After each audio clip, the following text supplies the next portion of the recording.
presentar a nuestra tercera ponente de hoy, que es Estíbaliz Puente Velilla. Estíbaliz tiene un doble grado en Derecho y Administración y Dirección de Empresas por la Universidad del País Vasco y obtuvo una matrícula de honor en su trabajo de fin de grado, que es el que nos va a presentar también, el tema que nos va a presentar. Y ha realizado prácticas en varios despachos y actualmente está realizando el máster de acceso al ejercicio de la abogacía y realizando prácticas en el Departamento de Derecho Mercantil en las oficinas de EY Madrid. Estíbaliz nos va a hablar del caso Cassirer, cuadro que pintó Pissarro a finales del siglo XIX, que luego fue comprado por la familia Cassirer, vendido forzosamente, ¿no? En Alemania a los nazis en 1939, y a partir de ahí ha recorrido toda una serie de aventuras hasta terminar en manos del barón Thyssen y en el Museo Thyssen-Bornemisza. Y bueno, ella nos va a explicar un poco cómo ha pasado todo esto. El título de su ponencia es El expolio nazi y su legado, 20 años de batalla judicial entre los Cassirer y el Museo Thyssen-Bornemisza. Pues tienes la palabra. Gracias. Buenos días a todos. Primero quería decir que como se plantean varias cuestiones técnicas, por supuesto os invito a todos a realizar cuantas preguntas tengáis, cualquier duda que os surja, me comentáis. Y nada, pues siguiendo la ponencia anterior de Patricia, que nos ha hablado de casos de expropiaciones en España, pues este caso sería desde una perspectiva internacional, lo cual también acentúa su complejidad, dado que, como veremos, la resolución de un caso en el que se plantea una demanda para la restitución de un bien que ha sido expropiado ilícitamente, pues realmente depende del estado en el que se plantea la demanda y del derecho que finalmente se aplica. Con lo cual, esto también pone de manifiesto este caso la necesidad de una regulación uniforme a nivel internacional, porque no tiene mucho sentido, mucha cabida que haya resoluciones tan dispares en función de dónde se plantea la demanda, ¿no? Bueno, hablando de los hechos de este caso, se remontan al año 1900, año en el que Paul Cassirer, un marchante de arte judío alemán, compra el cuadro que vemos en pantalla, que es un cuadro pintado por Camille Pissarro, titulado Gus Saint Honoré, por la tarde, efecto de lluvia. Este cuadro se expone actualmente en el Museo Thyssen de Madrid. Si alguno ha pasado por allí, posiblemente lo haya visto. Y bueno, este cuadro fue heredado posteriormente por la sobrina de Paul Cassirer, hasta que en 1939, durante todos estos años, se expuso en el salón de la casa de la familia Cassirer, tal y como se expone en esta foto, donde permaneció hasta 1939, año en el que su sobrina, Lili Cassirer, legítima propietaria del cuadro en aquel momento, se vio forzada a vender el cuadro a un miembro del gobierno nazi con el propósito de garantizar pues, su vida y supervivencia. Desde aquel momento la familia se trasladó su residencia a los Estados Unidos. Pues bien, desde aquel momento en el que el cuadro fue expropiado, pasó por varias manos, fue objeto de comercio internacional y pasó por varias manos y a través de varios países. Estuvo en Estados Unidos, en Alemania, y la familia en todo este transcurso de tiempo no tuvo conocimiento alguno del paradero del cuadro. Acabada la guerra, precisamente por este motivo, porque pensaban que el cuadro seguramente se habría perdido o habría sido destruido, llegaron a un acuerdo con el gobierno alemán por el que la familia recibió una indemnización, pero esa indemnización fue absolutamente irrisoria en comparación con el precio, el valor que se estima que tiene el cuadro actualmente, que es de millones de euros. Pues bien, ya en 1999, y una vez que la sobrina de Paul, Lili, había fallecido, su nieto tiene conocimiento de que el cuadro se exponía en el Museo Thyssen. ¿Cómo termina el cuadro allí? Pues como os decía, fue objeto de comercio internacional hasta que finalmente el barón Thyssen adquirió la obra y el gobierno español compró la colección del barón Thyssen y es lo que actualmente también se expone en el museo. Bien, entonces, en el año 1999 la familia tiene conocimiento de su exposición en el Museo Thyssen y no es hasta 2005 cuando interpone la demanda. A veces se menciona poco, pero este transcurso de tiempo se debe porque hubo unos primeros intentos de reclamaron la restitución de la obra por la vía amistosa y estas reclamaciones pues, fueron rechazadas hasta el 2005 cuando efectivamente se interpuso la demanda. Con lo cual, desde 2005 hasta 2025, pues ya veis que la batalla judicial sigue y además no se espera que se vaya a resolver dentro de poco porque ha habido un nuevo giro de los acontecimientos recientemente, como os explicaré a continuación. Pero bueno, primero voy a hablar sobre las cuestiones procesales que se han suscitado a lo largo de todo este periodo. El primero de ellos es acerca de la competencia, es decir, si los tribunales estadounidenses tenían la competencia para poder conocer de este asunto. Se concluyó que efectivamente la tienen, se planteó la demanda, igual conviene en este punto explicar que el sistema judicial de Estados Unidos pues, funciona diferente que el sistema judicial español al tratarse de un Estado federal. Por un lado tenemos los tribunales federales, que serían los subordinados al Tribunal Supremo y aplican legislación federal común a todos los Estados Unidos, y por otro lado estarían los tribunales estatales, que son propios de cada uno de los estados que componen los Estados Unidos. Se confirmó la competencia de los tribunales federales en función de la legislación federal común y la siguiente cuestión que tenían que dilucidar era si efectivamente podían entrar a resolver una demanda que se había interpuesto contra un organismo público de un Estado extranjero. Entonces, en primer lugar, ¿es un organismo público del Estado español la Fundación Thyssen?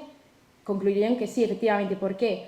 Porque 2/3 de los miembros de su patronato son designados por el Consejo de Ministros o bien son incluso antiguos altos cargos que han pertenecido a gobiernos anteriores.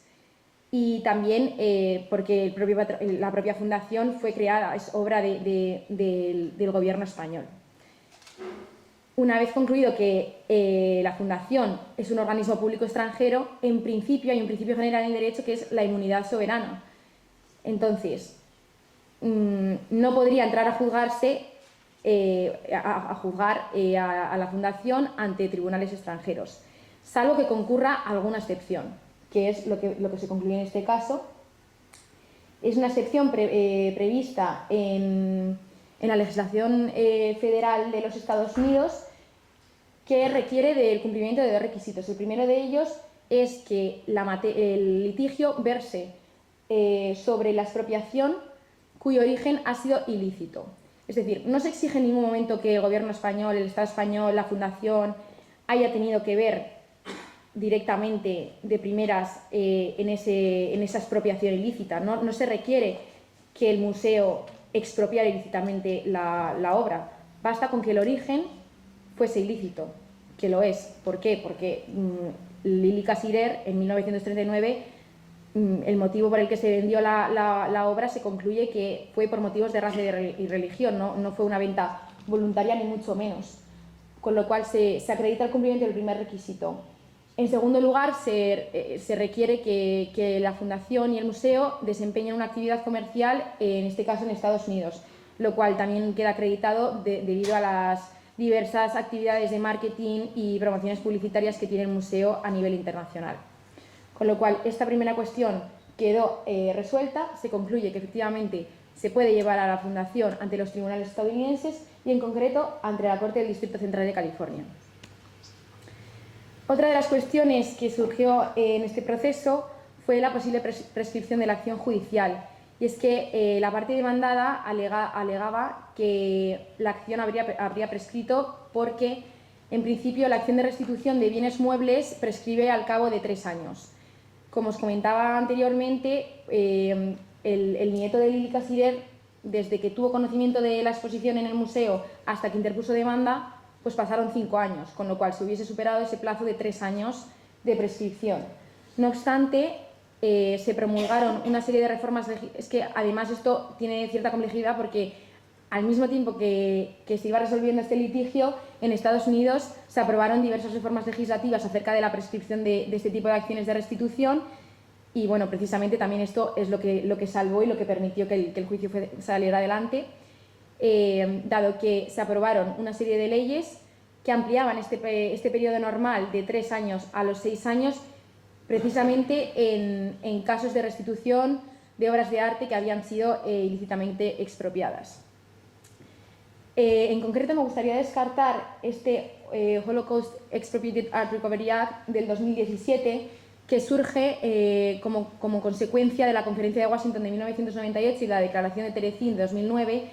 Ambos son compromisos internacionales de los que España también forma parte y básicamente intenta impulsar que los Estados firmantes pues, adopten las medidas legislativas necesarias para proporcionar una solución justa y equitativa a aquellas víctimas de la expropiación de patrimonio histórico y cultural en el contexto de conflictos armados y en concreto durante la época del Holocausto. Esta, como os comentaba, aquella cuestión también fue resuelta y no se van a volver a pronunciar los tribunales acerca de esta cuestión. El litigio siguió adelante. Y entramos realmente en la cuestión más complicada de todo este caso, y son las normas de conflicto y el derecho aplicable. Yo cuando estudiaba la carrera, a mí es algo que me sorprendió bastante, y es que la posibilidad de que un juez extranjero, es decir, un juez de Estados Unidos en este caso, pueda aplicar derecho extranjero. En este caso sería, según se ha traído a colación, pues el derecho español.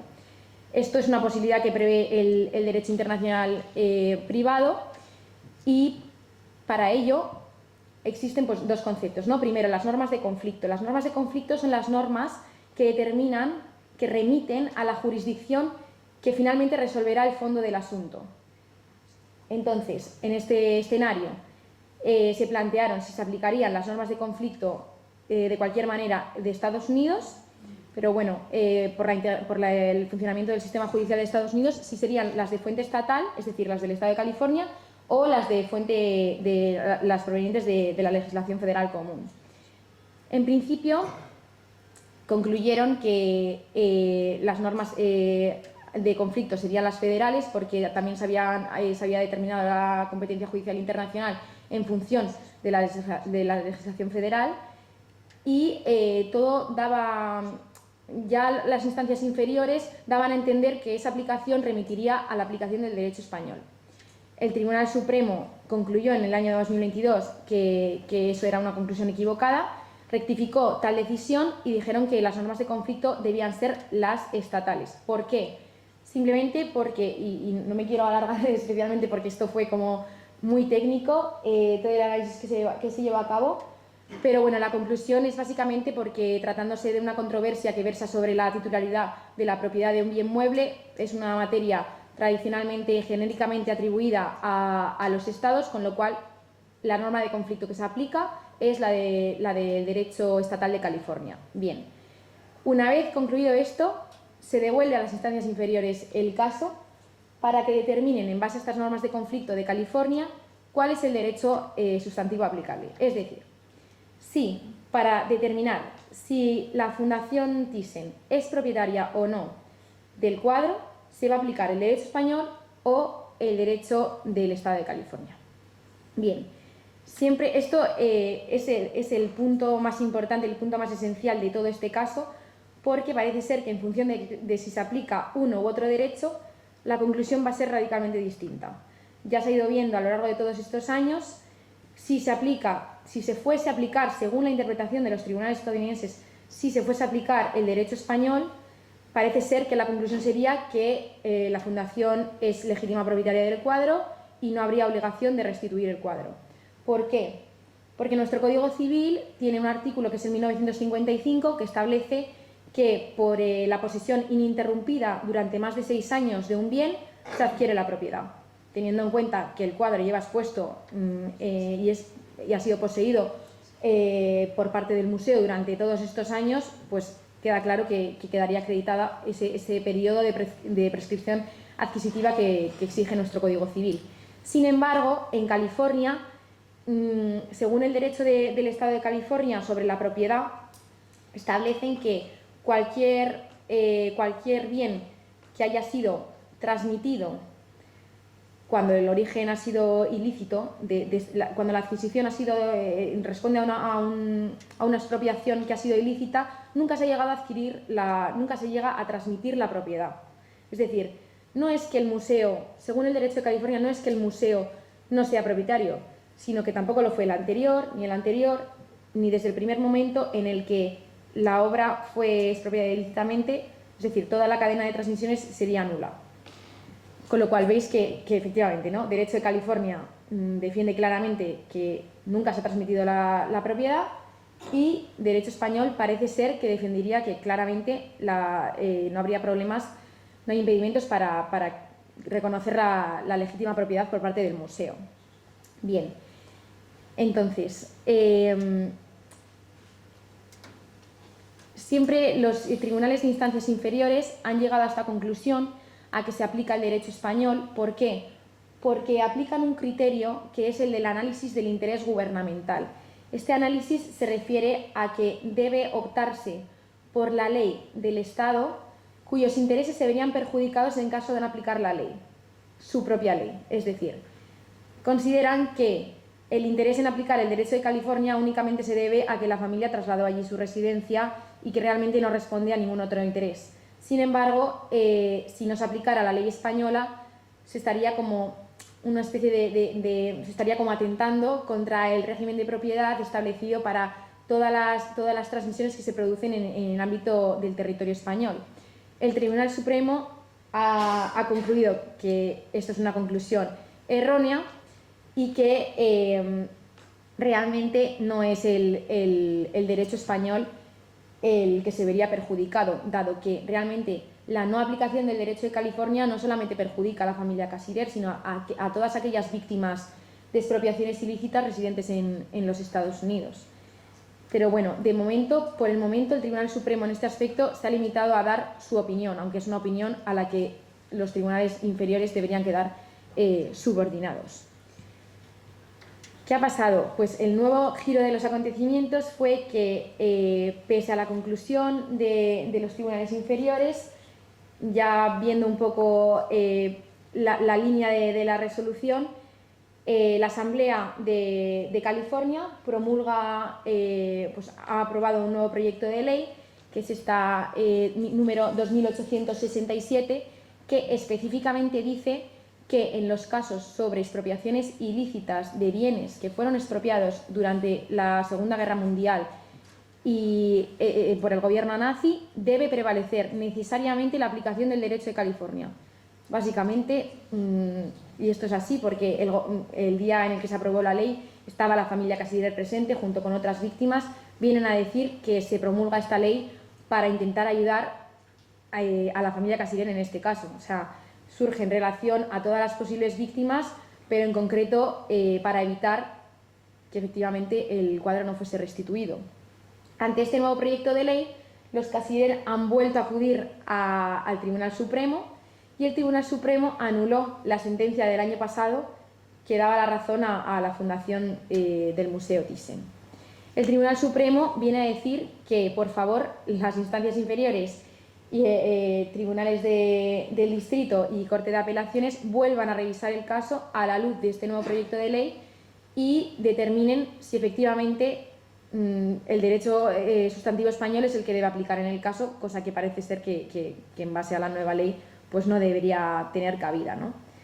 Yo, por otro lado, bueno, este es el panorama actual, no sé, es un poco complejo, bastante laberíntico todo el proceso. Os invito a hacer cualquier pregunta si os habéis perdido en algún punto, pero básicamente han intentado reconducir un poco todo para que se aplique el derecho de California y efectivamente se responda a la restitución y a la demanda de la familia Cassirer.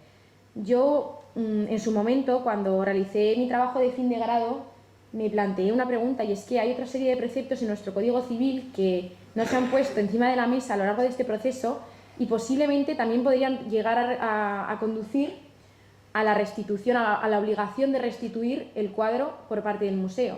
Eso aplicando nuestro derecho. Son estos el precepto del artículo 464 del Código Civil, que os lo he copiado ahí, que viene a decir que el que hubiese perdido una cosa mueble o hubiese sido privado de ella ilegalmente podrá reivindicarla de quien la posea. Es decir, hay una especie de cabida, aunque no se diga expresamente en nuestro Código Civil, que pues efectivamente se podría haber traído a colación en el proceso, que parece dejar una pequeña puerta abierta de que efectivamente se podría reclamar esa propiedad. Pero, bueno, esa ha sido un poco mi consideración personal, que se han limitado mucho al tema de la prescripción adquisitiva del artículo 1955 del Código Civil y, sin embargo, no se les ha asesorado acerca de otros posibles preceptos de nuestro Código Civil que efectivamente podrían haber dado otro tipo de solución. En cualquier caso, a mí me gustaría mencionar que España, junto con muchos otros estados, forma parte de varios compromisos internacionales, como os comentaba, la Conferencia de Washington de 1998 y la Declaración de Terezín de 2009, que tal y como os decía, pues, los estados adquieren un compromiso a nivel internacional para adoptar medidas legislativas e intentar proporcionar una solución para todas aquellas víctimas, no solamente de víctimas del expolio nazi, sino también de otros conflictos armados que haya habido durante estos años. Entonces, en mi opinión, de nada sirve, con todo el perdón, pero de nada sirve adquirir un compromiso internacional si posteriormente no se adoptan las medidas necesarias para poder alcanzar los fines para los que efectivamente se promovieron esos compromisos y se aprobaron aquellas convenciones internacionales. Entonces, este caso lo que pone de manifiesto sin lugar a duda es la necesidad de una regulación a nivel internacional, dar una respuesta más uniforme, porque no se puede hacer depender una solución de un proceso en función del estado en el que se plantea la demanda. Es decir, este caso se plantea en Estados Unidos, si se aplica derecho estadounidense parece que vamos a llegar a una solución, si se aplica derecho español parece que se va a llegar a otra. Teniendo en cuenta la dispersión que hubo por todo el mundo de todo este patrimonio histórico y cultural, pues no tiene mucho sentido que la respuesta difiera tanto de un estado a otro. Y por otro lado, pues sí que me gustaría incidir un poco en el deber moral y en la reputación que ha adquirido España en todo este asunto, porque a lo largo de todos estos años parece ser que su intervención se ha limitado más bien a siempre aportar informes o todo tipo de apoyo que respaldara la legítima propiedad por parte de la Fundación, y esto pues no acarrea graves consecuencias a nivel global de la reputación de España. Pues precisamente es un poco contradictorio, ¿no? Formas parte de compromisos internacionales para promover la restitución de obras expropiadas y a la vez en un caso que ha tenido gran resonancia en los medios de comunicación de nuestro país y también a nivel internacional, parece ser que la postura ha sido más bien tratar de, defendiendo a la Fundación, lo que realmente hace es posicionarse en contra de una familia que ha sido víctima de la expropiación ilícita de bienes durante los conflictos armados. Entonces, bueno, eso ha sido un poco también mi reflexión personal y nada, os invito a realizar cuantas preguntas queráis o si alguien tiene algún comentario. Esto ha sido todo y nada, ya estaremos pendientes de la resolución del caso, porque ya como os comento, la última noticia fue del pasado marzo del 2025 de este año, con lo cual todavía queda pendiente de que resuelvan las instancias inferiores. Posiblemente se pueda volver a reclamar ante el Supremo de Estados Unidos, así que es bastante probable que el proceso se prolongue durante muchos más años, ¿no? También por este motivo, precisamente, igual necesitamos una respuesta legislativa que al menos trate de evitar esta dilación indebida de los procesos, porque no es posible que haya un proceso judicial que se prolongue más de 20 años y que la familia es que ya no, vamos, es que han fallecido la gran parte de los miembros de la familia, entonces casi ya no quedan interesados, ¿no?, por así decirlo. Así que nada, esto es lo que pone un poco de manifiesto este caso y nada, espero que os haya resultado de vuestro interés y eso, cualquier pregunta, pues aquí estoy dispuesta a responderos. Es que ricasco, Estíbaliz.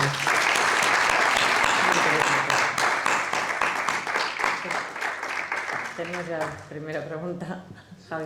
Nada, felicitarte y pues eso, estaremos pendientes de ver cómo se va produciendo los acontecimientos. Si no he entendido mal, mi pregunta es, y para que nos puedas explicar a mí en un momento determinado, creo que has comentado que se le da una compensación económica a la familia. Sí. Es una cantidad irrisoria. Entiendo que eso está ya absolutamente desacreditado, más allá de la cantidad irrisoria, porque el arte es un valor convenido. Entonces, nos puede parecer irrisoria de una óptica actual, pero si está pactada entre las partes, se puede dar como por válido, ¿no? esa compensación. Entiendo que sería en un terreno de extorsión o de presión o coacción, por así decirlo, que se ha declarado como nula esa compensación económica. ¿O? Es verdad que este es un argumento al que se ha adherido mucho la Fundación, incluso llegando a decir que la familia ya fue satisfecha en ese sentido y que el hecho de devolver el cuadro no sería más que una suerte de doble remedio, por así decir, pero realmente se llegó a concluir que, por un lado, se llegó a aprobar que incluso no llegaron a recibir la compensación porque se la depositaron en una cuenta a la que la nieta del comprador de la obra, Lili, jamás tuvo acceso, es decir, depositaron el dinero y jamás pudo ni siquiera obtener ese dinero. Y por otro lado, también se ha concluido que el hecho de que el gobierno alemán otorgara dicha indemnización no constituye un impedimento para plantear la reclamación frente a otros actores. Es decir, sí que se dice que el gobierno alemán hizo lo que tenía que hacer y no se podría reclamar nada frente al gobierno alemán, pero eso no es impedimento para hacerlo frente a otros actores como es la Fundación. Pero sí que fue un argumento al que se han adherido y considero se siguen adheriendo, la verdad. Pero sí. La cantidad, bueno, o sea, efectivamente pues habría que contextualizarla, pero vaya. Y en el caso de que efectivamente se le devuelva el cuadro, ¿habría alguna obligación por parte de la familia a restituir? Ya sé que el dinero a lo mejor no se puede ejecutar, pero si se ha depositado en una cuenta, digamos, vamos a entender como de buena fe, y te dejo el dinero en tu cuenta, tú que no vas a acceder, digamos que entiendo los motivos, pero digamos, ¿estarías la familia obligada a restituir la compensación económica y también, no sé, con el IPC o el IVA, digamos, la actualización con el paso del tiempo, o aparte de devolverse el cuadro también tendría la compensación económica, pues, aunque no la hayan podido? Sí, yo creo que, bueno, todo apunta a que les están un poco forzando a los tribunales estadounidenses a aplicar el derecho estadounidense, que en principio no exige que la familia pague precio por la restitución, ni mucho menos. Pero si por lo que fuese se llegara a concluir que se aplica el derecho español, sí que es verdad que en el Código Civil también se prevé una pequeña posibilidad de que sí, se restituya la obra, pero que se pague un precio por ella. Entonces yo creo que realmente todavía, como veis, no saben ni se ha concluido definitivamente cuál es el derecho que va a resolver el fondo de la controversia, pero si se aplicara el derecho estadounidense, en ningún momento se ha hablado de que la familia tuviese que pagar un precio por la restitución. Así que en principio, pero bueno, ya veremos. De momento, sí. Bueno, enhorabuena porque es un caso súper complejo de explicar. Al final ha durado 20 años y, como has explicado muy bien, la normativa ha ido cambiando, también por una cuestión política, porque en Estados Unidos hay mucho interés, en concreto en el estado de California, en que las restituciones en colectivos de expropiación se lleven a cabo. Entonces, bueno, aquí es un caso que se salía del guión y poco a poco se han ido reconduciendo, no tanto con las prescripciones que has explicado, inicialmente era 3 años, se amplió a 6 años y se hizo retroactivo para que pudiese entrar, y posteriormente lo que está pasando ahora. Entonces, que es primero enhorabuena. Y en segundo lugar, al hilo de lo que estaba comentando también Javier, efectivamente, y lo has explicado muy bien, ese tipo de compensaciones que se dieron en los años 50, en el 58 creo que en este caso, aunque se dio, en este momento ni siquiera los tribunales alemanes lo reconocen, les han quitado la validez absoluta. Nadie puede, y eso que el CISEN ha hecho durante estos años, ampararse en que ya hubo un pago y que eso le deslegitima cualquier tipo de reclamación, y eso no es cierto. En ningún otro tribunal del mundo se está dando por válido ese tipo de argumentos, y en Estados Unidos tampoco es precisamente el argumento sobre el cual se ha basado sino que se basa en una interpretación también limitada del Código Civil español. El 464 junto con el 1955 siempre se juntan en cualquier reclamación en España para el tema usucapión, y evidentemente no se podría basar una usucapión en una expropiación ilícita, ¿no? También en España, y ahí es verdad que todos estamos de acuerdo que en Estados Unidos quizá pues, un juez americano quien ha aplicado la ley española no ha llegado a profundizar al punto en el que la doctrina española sí que había profundizado previamente. Así que estoy totalmente de acuerdo que el tema va a dar un vuelco y seguramente el resultado sea diferente, porque además aquí había un problema y no sé cómo tú lo habías planteado, pero en el caso en que se diese por bueno las sentencias que han ido llegando hasta ahora que reconocen que el cuadro pertenece a... En el caso de que se diese por bueno que el cuadro hay que devolverlo, ¿no? ¿Quién va a ejecutar esa sentencia? Porque España y Estados Unidos no se reconocen mutuamente las sentencias por tratados internacionales, y además hay una inmunidad de ejecución, ¿no? No pueden venir los policías norteamericanos a España y llevarse el cuadro, porque no pueden entrar ni tienen capacidad en el territorio español, con lo que el problema es un problema diplomático que supera con mucho un tema puramente jurídico. No sé cuál es tu opinión. Pues mira, es que en primer lugar acerca de la interpretación limitada que en mi opinión hacen los tribunales estadounidenses, porque al hablar del artículo 1955 del Código Civil es que este propio precepto se remite al artículo 464, entonces es una omisión como no sé, a mí me llama especialmente la atención, es que se remite explícitamente y en ningún caso se hace mención acerca de la posibilidad de aplicar otro tipo de preceptos. Por otro lado, pues yo creo que he hecho un poco en falta en nuestra legislación, pues eso, una respuesta más explícita acerca de este tipo de casos, porque como hemos podido ver en el resto de ponencias, en concreto también en la tuya, pues existen muchísimas reclamaciones cuyo origen en los hechos pues, se remiten a este tipo de conflictos armados. Entonces llama especialmente la atención que en ningún caso nuestro legislador pues, haya promovido algún tipo de medida legislativa explícita, ¿no? Que responda a este tipo de demandas.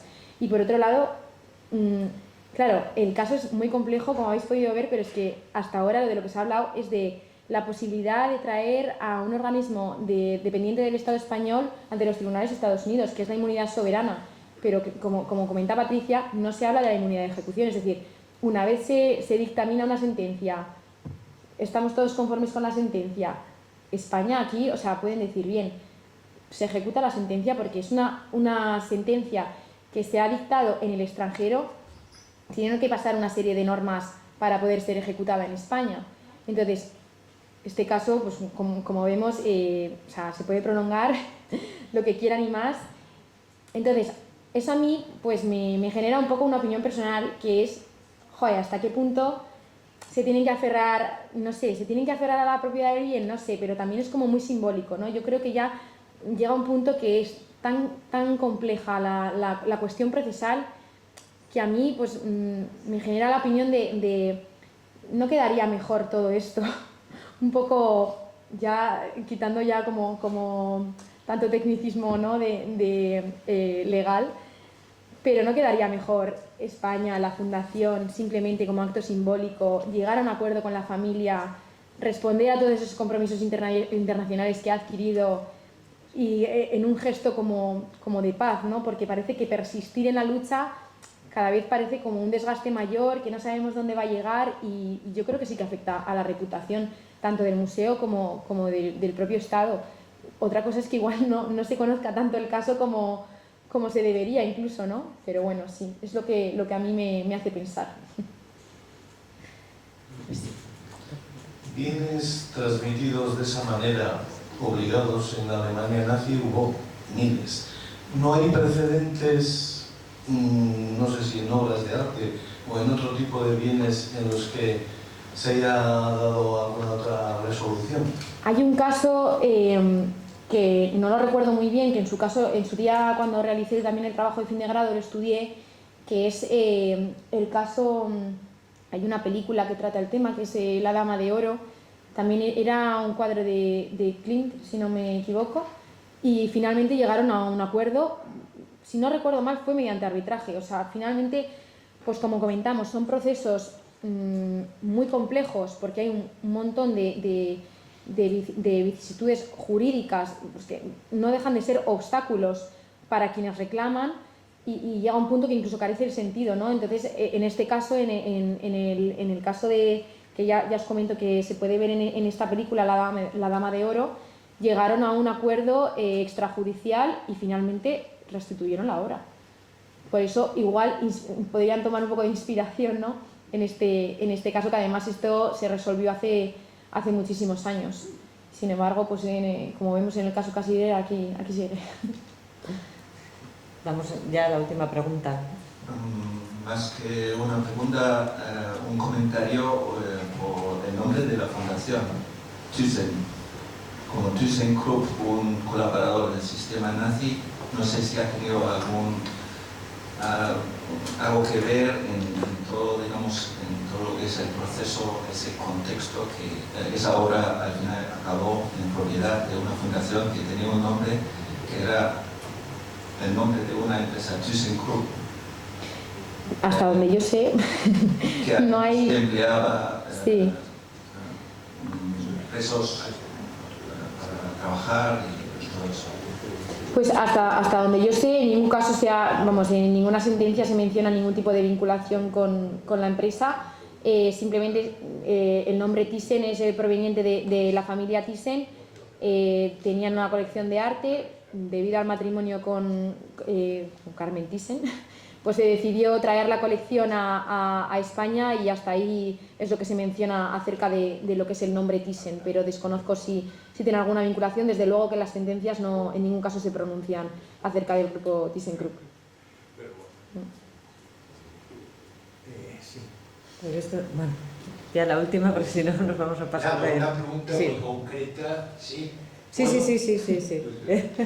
sí. Recientemente ha habido una devolución de 2 tablas flamencas del siglo XVI del Museo de Pontevedra, producto del expolio nazi. O sea, me refiero que hay un precedente español muy directo. Hay un deber moral, hay una cuestión reputacional, pero también una cuestión práctica. ¿Cuánto vale ese cuadro en el mercado internacional o cuánto pagó el barón Thyssen por el cuadro? ¿Y cuánto se ha gastado el Ministerio de Cultura en todo el tema de la defensa nomantina y a veces incluso absurda de no reconocer un expolio y además del coste de reputación que supone? Además, el Museo Thyssen hace ostentación de la obra. Actualmente está en el frontispicio, en la entrada de una exposición dedicada a Proust, por lo cual no se cortan un pelo. Y además podría poner un puntito rojo diciendo esta obra fue producto del expolio nazi. De todo eso no hacen nada, pero como cuestión práctica y por curiosidad, precio de venta o precio en el mercado y lo que se ha gastado el Ministerio de Cultura. Pues yo en su momento tenía los datos del precio que pagó el gobierno por toda la colección. En principio era un préstamo con opción a compra, se ejecutó la compra por toda la colección. A día de hoy es que he leído diferentes valores que se atribuyen en prensa, en las sentencias, pero vamos, que millones. Y yo es que creo que con el dinero que puede generar el Museo Thyssen, con sus tantísimas obras de las que dispone, no compensa el precio que se gasta a nivel reputacional, ¿no? Porque yo he estado en el Museo Thyssen y efectivamente no hace falta que lo pongan, pero se hacen, o sea, ya el cuadro forma parte de la exposición como que vamos, que es un objeto de interés que llama a la gente a acudir al museo. Me parece un poco, pues no sé, cuestionable que utilicen además esto como propaganda del propio museo, ¿no? Entonces, y eso, además basándose en otros casos en España que sí que se ha procedido a la restitución de las obras, esto es una posición totalmente opuesta, contraria y no sé, yo es que opino que no creo que dependa el Museo Thyssen solamente de esta obra, con lo cual creo que la reputación debería prevalecer. Pero bueno, son opiniones, supongo. No creo que sea la opinión del museo. No, me refiero si han gastado más dinero en retener la obra de lo que vale la obra. Pues llegados a este punto... Comprar otro Sí. Pizarro en el mercado, es que no lo entiendo. Pues estoy totalmente de acuerdo, porque teniendo en cuenta la cantidad de años que lleva expuesto en el Museo Thyssen y la cantidad de años que lleva el proceso y que se prevé que se siga prolongando, yo creo que llega un punto en el que efectivamente el precio de intentar retener el cuadro sea incluso mayor. Entonces, sí.